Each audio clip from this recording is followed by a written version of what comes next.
الصلاة والسلام عليك يا رسول الله وعلى آلك وأصحابك يا حبيب الله. الصلاة والسلام عليك يا نبي الله وعلى آلك وأصحابك يا نور الله.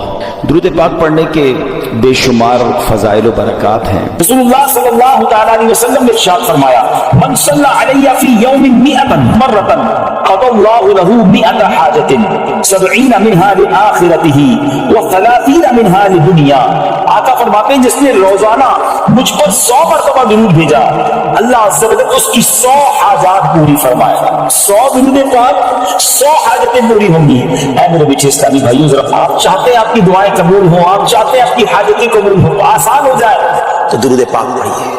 الحبیب صلی اللہ تعالی علی محمد صلی اللہ علیہ وسلم. مگر اچھی تربیت کیوں ضروری ہے؟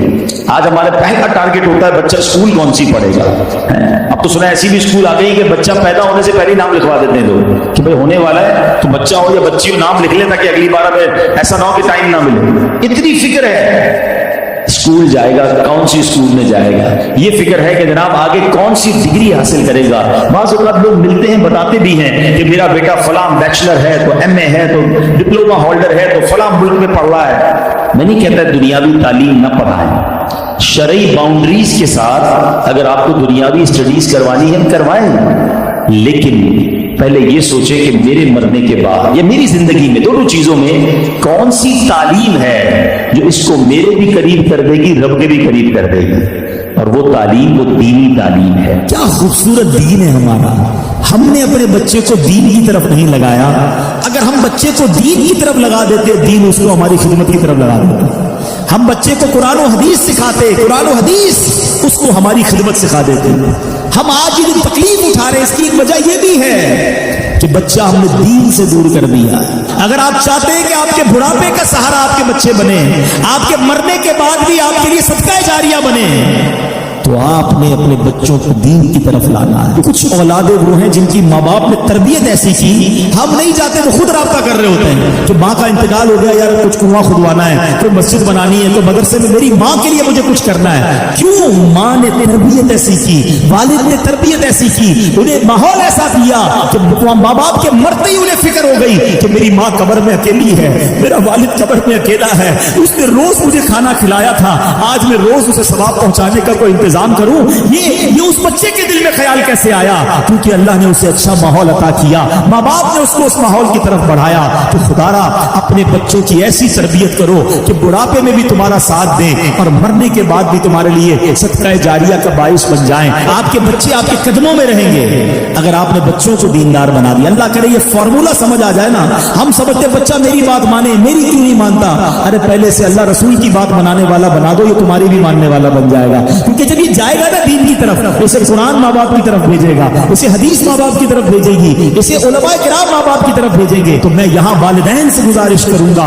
یہ بڑا مجرب ایک اول ہم نے دیکھا, بزرگوں سے سنا کہ جس کے یہاں بیٹا نہ ہوتا ہو یا بیٹی کی تمنا ہو تو وہ سیدنا حمزہ رضی اللہ عنہ کے مزار پر حاضری دے کر یہ تمنا کرے کہ یا اللہ ان کی برکت سے مجھے بیٹا عطا فرما, اور جب بیٹا عطا ہوگا تو میں اس کا نام حمزہ رکھوں گا. کئی حمزہ ملے مجھے, یہ بتایا تھا, ہم نے وہاں جا کے نیت کی اور یہ حمزہ ہمیں مل گیا. تو چلے جو نہیں جا سکتے آج ان کا تصور کر کے اللہ سے دعا کرنی ہے کہ اللہ ان کے صدقے بیٹا عطا فرما دے. ہم بیٹا نبی پاک کے مبارک چچا کے نام پر حمزہ رکھیں گے. میرا کریم مولا دینے والا ہے اور اچھوں کے صدقے ہم پر بھی کرم ہو جائے گا. آپ کو مشورہ دیتا ہوں کہ اپنے بچے کو دین کی طرف بھیجیے, اس کو انکریج کیجیے. اگر وہ مسجد میں جاتا ہے اس کی حوصلہ افزائی کیجیے, اچھے ماحول سے اسے وابستہ کر دیجیے. واللہ آپ اپنے بچے کو دین کی طرف لگا دیجیے, دین اس بچے کو آپ کے قدموں میں ڈال دے گا, دین آپ کا فرما بردار بنا دے گا. کیونکہ وہ جب قرآن پڑھے گا ماں باپ کے آداب سنے گا, جب وہ حدیث پڑھے گا اس کو والدین کا ادب پتہ چلے گا, تو میری دنیا بھی اچھی ہو جائے گی اگر میری اولاد نیک بن جائے. اور سبحان اللہ مرنے کے بعد تو نیک اولاد نے کام آنا ہے. لوگ کہتے ہیں ہمارے بچوں کو بہت سارے سافٹ ویئر آتے ہیں. ارے جناب بہت سارے موبائل کے اس کو فنکشنز آتے ہیں. مجھے بتاؤ نا میرے مرنے کے بعد میری قبر پر بیٹھ کر گوگل, یاہو, واٹس ایپ یا جناب ایمو کھول کر مجھے کوئی سالے ثواب کرے گا, یا قرآن پڑھنا آتا ہوگا تو ثواب پہنچائے گا, نمازی ہوگا تو میرے لیے دعا کرے گا. میں نے اس کو سخاوت سخاوت کی عادت ڈالی ہوگی تو صدقہ خیرات کر کے میرے لیے صدقہ جاریہ کا باعث بنے گا.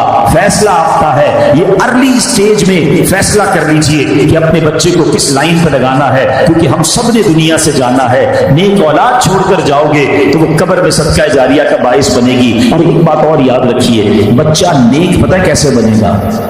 جب ہم نیک بنیں گے.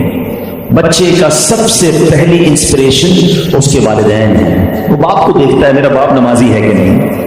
باپ کہے میں صرف جمعے کی نماز پڑھوں, بچہ 5 وقت کا نمازی بن جائے, ایسا مشکل ہے. ماں کہے میں بے پردہ گھوموں, میری بچی کے پا پردہ ہو جائے, ایسا بہت مشکل ہے. آپ کو اپنے آپ کو تبدیل کرنا ہوگا, اپنی بری عادتیں چھوڑنی ہوں گی. انشاءاللہ بچہ اس کو دیکھ کر نیک بننا شروع ہو جائے گا.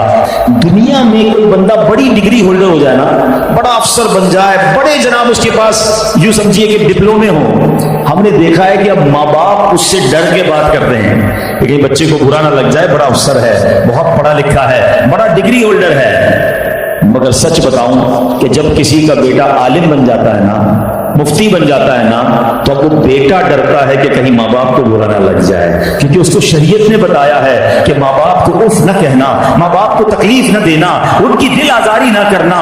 اس کے دل میں تو ہر وقت یہ خوف رہتا ہے کہ کہیں میرے ماں باپ مجھ سے ناراض نہ ہو جائیں, کیونکہ حدیث پاک اس نے پڑھی ہوتی ہے یا سنی ہوتی ہے کہ جس کا مضمون ہے جس سے اس کے ماں باپ راضی اس سے اس کا رب راضی, جس سے اس کے ماں باپ ناراض اس سے اس کا رب ناراض. بدقسمتی سے ہم نے یہ بھی دیکھا کہ کئی ماں باپ اپنے بچوں کو دین کی طرف جانے سے روکتے ہیں, اور کچھ عرصے کے بعد ہم دیکھتے ہیں کہ وہ سر پکڑ کے بیٹھے ہوتے ہیں کہ بچہ ہاتھ سے چلا گیا.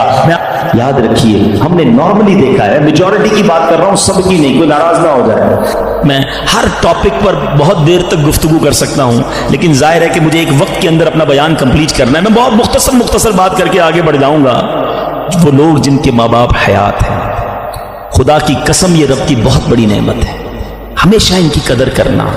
ماں باپ کا جو فرما بردار ہے وہ دنیا میں بھی کامیاب ہے اور آخرت میں بھی کامیاب ہے. ایک حدیث کا مضمون ہے, جس سے ماں باپ راضی اس سے اس کا رب راضی, جس کے ماں باپ اس سے ناراض اس سے اس کا رب ناراض. یاد رکھنا میرے بھائیوں, وہ میرے نوجوانوں جن کے ماں باپ حیات ہیں, ان کی قدر کرو, ان کی دعائیں لو. خدا کی قسم اس کو کامیابی سے کوئی نہیں روک سکتا جس کے ساتھ ماں باپ کی دعائیں ہیں, اور اس شخص کو بربادی سے کوئی نہیں روک سکتا جس کے ماں باپ اس سے ناراض ہیں. دنیا میں اور بہت سارے گناہ ہیں, ہر گناہ کی سزا, اس کا رزلٹ, اس کا عذاب جو ہے وہ بندے کو مرنے کے بعد پتا چلتا ہے. مگر ماں باپ کی نافرمانی وہ گناہ ہے کہ جس کا عذاب بندے کو دنیا میں دکھایا جاتا ہے. جو ماں باپ کا نافرمان ہوتا ہے نا, اس کی اولاد دنیا میں اس کی نافرمان ہوتی ہے. آج آپ بہت سارے اسلام بھائی پرچیاں بھی دیتے ہیں, دعائیں بھی کرواتے ہیں. میں آپ کو ایک مشورہ دیتا ہوں, ادھر ادھر دعائیں مت کراؤ. جس کے پاس ماں ہے نا, اپنی ماں کے قدموں میں بیٹھ جاؤ. خدا کی قسم ماں دل سے دعا کر دے طوفان ٹل جایا کرتے ہیں. بھول گئے آپ کہ جنت میں موسیٰ کا پڑوسی بنا دیا اللہ نے.